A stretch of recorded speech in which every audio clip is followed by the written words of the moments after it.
Welcome to part 2 of our series on agreement and disagreement in business meetings. In part 1, you learned 5 strategies for expressing agreement. Today we are going to focus on the other side, disagreeing professionally. Disagreement is a natural and necessary part of every workplace discussion. It drives better decisions, surfaces hidden risks, and encourages creative thinking. However, how you disagree matters enormously. Disagreeing too strongly can damage relationships. Being too vague can mean your concerns go unheard. In this lesson, you will learn how to disagree at exactly the right level, from gentle and diplomatic pushback to firm and direct opposition. By the end of this session, you will have a complete toolkit for expressing disagreement while maintaining strong professional relationships. Let us get started. In this lesson, you will master 5 key strategies for expressing disagreement in professional settings. First, you will learn polite and diplomatic phrases for careful disagreement, the kind you use when speaking to a senior colleague or a client. Second, you will learn direct phrases for strong disagreement, and more importantly, when it is appropriate to use them. Third, you will practice the classic yes but technique, where you acknowledge the other person's point before presenting your contrasting view. Fourth, you will learn how to soften disagreement further using the although structure, which is even more diplomatic.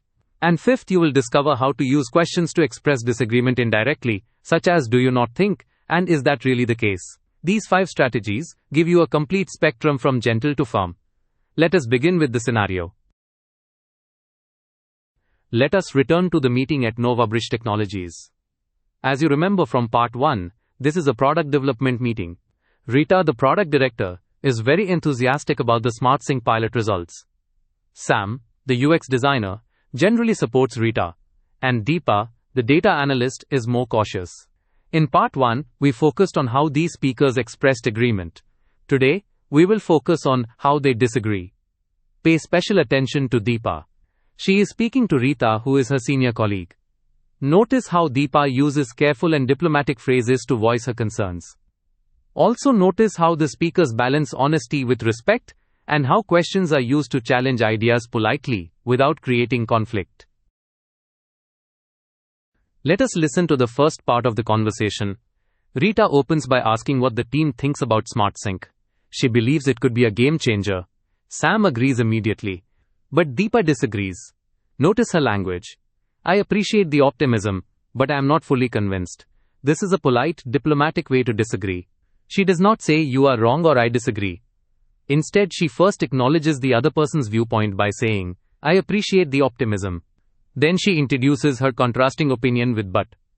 She also provides reasons for her disagreement, pointing to limited testing and first-round glitches. Sam responds using the yes but technique. He says, that is a fair point about the first round. However, these latest numbers speak for themselves. He acknowledges Deepa's concern, then redirects to the positive data. This is a classic way to handle disagreement constructively. Here is the second part of the conversation. Notice that Deepa uses a different technique now. She asks a negative question. Do you not think it is a bit premature to celebrate? By framing her disagreement as a question, Deepa invites the others to reconsider their position without directly confronting them. She also warns against rushing to judgment, which means making decisions too quickly. Rita responds with another question. Is that really what you believe? This is a subtle way of expressing disagreement. By questioning whether Deepa truly holds this position, Rita signals that she sees things differently. Then Deepa uses the although technique. She says, although I agree we should move forward, I do think we need a larger test group. She leads with a point of agreement, then introduces her disagreement. This is one of the most polished and professional ways to disagree. Before we dive into each strategy, let us look at the full spectrum of disagreement. Think of it as a range from gentle to strong. On the gentle end, you have negative questions and the although structure. In the moderate range, you have the yes but technique, polite standard phrases, and challenging questions. On the strong end, you have direct phrases like I strongly disagree. The key skill is knowing which level to choose. Consider 3 factors: your relationship with the other person, the formality of the setting, and how strongly you feel about the issue. Speaking to your boss? Choose gentle or moderate. Debating a critical safety issue? You may need to be direct. Let us now explore each strategy in detail. The first strategy is to use polite, diplomatic phrases for careful disagreement. In the conversation, Deepa says, I appreciate the optimism, but I am not fully convinced. Notice how she softens her disagreement. She does not say you are wrong. Instead, she uses a carefully worded phrase that expresses doubt without attacking anyone's position. Here are several polite disagreement phrases you can use. Well, I am not so sure about that, to be honest. I am not entirely convinced. Well, it really depends on how you look at it. I do not fully agree. I am afraid. I am afraid I do not completely share that view. And I see your point, but I have a slightly different perspective. Notice the common elements. They include softening words like not so sure, not entirely, not fully, and not completely. They also include polite qualifiers like I am afraid and to be honest. These phrases are best used when speaking to your manager, a client, or in any formal setting where diplomacy is essential. The second strategy covers direct phrases for strong disagreement. I disagree is simple, clear, and professional. I strongly disagree with that adds extra emphasis. I could not disagree more is the maximum strength. I completely disagree signals absolute opposition. That is simply not how I see it is firm but composed. And I'm sorry, but that is not realistic is blunt, but includes a slight softener. However, a word of caution. Direct phrases can feel confrontational, especially in cultures that value indirect communication. Reserve these for situations where clarity is critical, such as safety concerns, ethical questions, or when polite attempts have failed. The third strategy is the classic yes but technique. This is one of the most widely used methods of disagreement because it is both respectful and clear.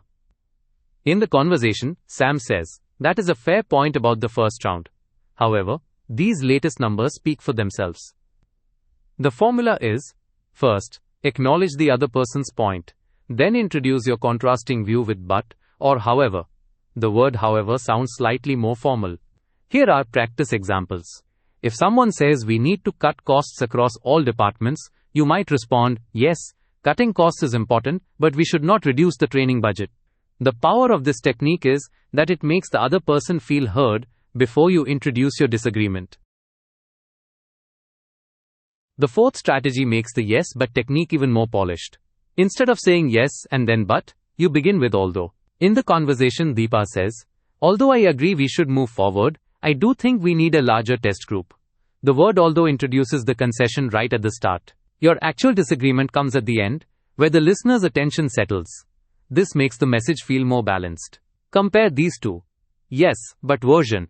Yes, a refresh could help, but a full redesign would be too costly. Although version. Although a refresh could help, I think a full redesign would be too costly right now. Both convey the same idea, but the although version sounds smoother and more considered. The fifth strategy is to disagree by asking questions. There are two types. Type A is the negative question. Deepa asks, do you not think it is a bit premature to celebrate? A negative question invites the other person to reconsider without directly saying, you are wrong. More examples include, would it not be wiser to run one more round of tests first, and do you not feel we are cutting it a bit close? Type B is the challenging question. Rita uses this when she says, is that really what you believe? Challenging questions are slightly more direct. They signal that you see things differently. More examples. Is that really the best approach given our current resources? And the very common really? Followed by your contrasting point. Both types are powerful because they encourage discussion rather than shutting it down. Let us review key vocabulary. Not fully convinced is a diplomatic way to say you disagree or have doubts. Premature means too early, happening before the right time. Rush to judgment means making a decision too quickly. Speak for themselves means results are so clear, they need no explanation. Build on momentum means using current progress to drive further success. And concerns is a professional term for problems or worries, softer than saying problems. Knowing which level to use is as important as knowing the phrases. Use gentle disagreement when speaking to senior leaders or clients, when the issue is minor, when you want to open a discussion, or when building a new relationship.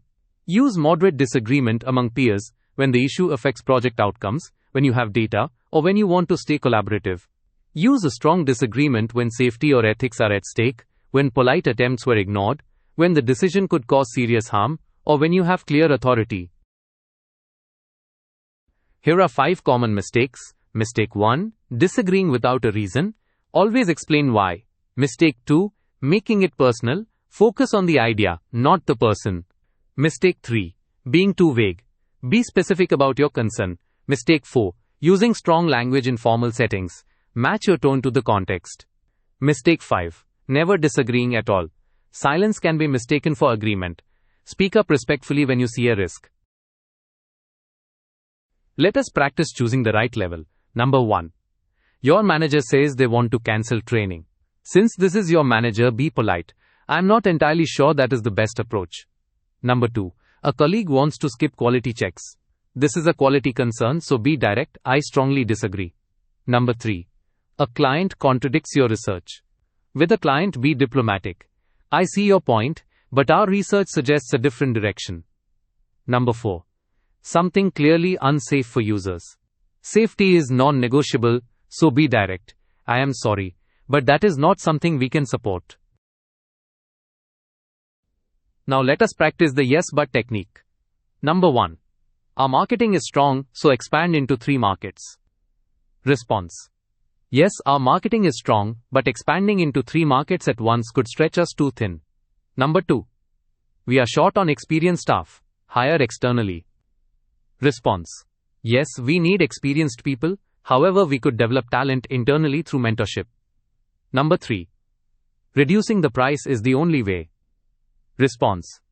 Yes, pricing is a factor, but perhaps we can increase value through better service instead. Notice how every response begins with genuine acknowledgement before pivoting. This exercise converts yes but responses into the smoother although format. Number 1. Yes but, the report has good data, but conclusions are not supported. Although version. Although the report contains good data, I feel the conclusions are not fully supported. Number 2. Yes but, she is experienced but not the right fit. Although version. Although she brings a wealth of experience, I am not sure she is the right fit. Number 3. Yes but, the proposal is creative, but too risky. Although version. Although the proposal is certainly creative, I think it carries too much financial risk. The although version sounds more thoughtful and balanced in every case. For our final practice, convert direct disagreements into diplomatic questions. Number 1. Direct. That plan will not work. Question. Do you not think that plan might face some challenges? Number 2. Direct. We cannot afford that. Question. Would it not be worth checking the budget implications first? Number 3. Direct. The timeline is unrealistic. Question. Are you sure this timeline is achievable given our workload? Number 4. Direct. That strategy failed last time. Question. Did we not try a similar approach last year with limited success? This technique is incredibly useful for maintaining positive relationships while voicing important concerns. Let us see the full picture across both lessons. In part 1, 5 strategies for agreeing, short answers, standard phrases, synonyms, giving examples and general comments. In part 2, 5 strategies for disagreeing, polite phrases, direct phrases, the yes but technique, the although technique, and questions. Together, these 10 strategies give you complete confidence for any professional discussion. Let us summarize. Strategy 1. Polite phrases like I am not entirely sure. Soft, diplomatic, ideal for formal settings. Strategy 2. Direct phrases like I strongly disagree. Clear and firm, reserved for critical moments. Strategy 3. The yes but technique. Acknowledge the point, then present your view. Strategy 4. The although technique. Lead with the concession for extra diplomacy. Strategy 5. Questions like, do you not think? The gentlest way to challenge an idea. Here are 5 practical tips. Tip 1. Always give a reason when you disagree. Tip 2. Focus on the idea, not the person. Tip 3. Start with common ground before disagreeing. Tip 4. Practice in low-stakes situations first to build confidence. Tip 5. Mix strategies together for maximum effect. You can combine a question with the although technique for extra sophistication. Congratulations! You have completed both parts of this series. Across these 2 lessons, you learned 10 strategies, 5 for agreeing and 5 for disagreeing. Together, these give you complete confidence to navigate any professional discussion. Remember, effective communication is about reading the situation, understanding relationships, and choosing the right level of response. Here is your challenge. In your next meeting, consciously use at least one agreement technique and one disagreement technique from the series. You will be surprised at how much more effective your communication becomes. Thank you for joining these lessons. I wish you every success in your professional communication journey.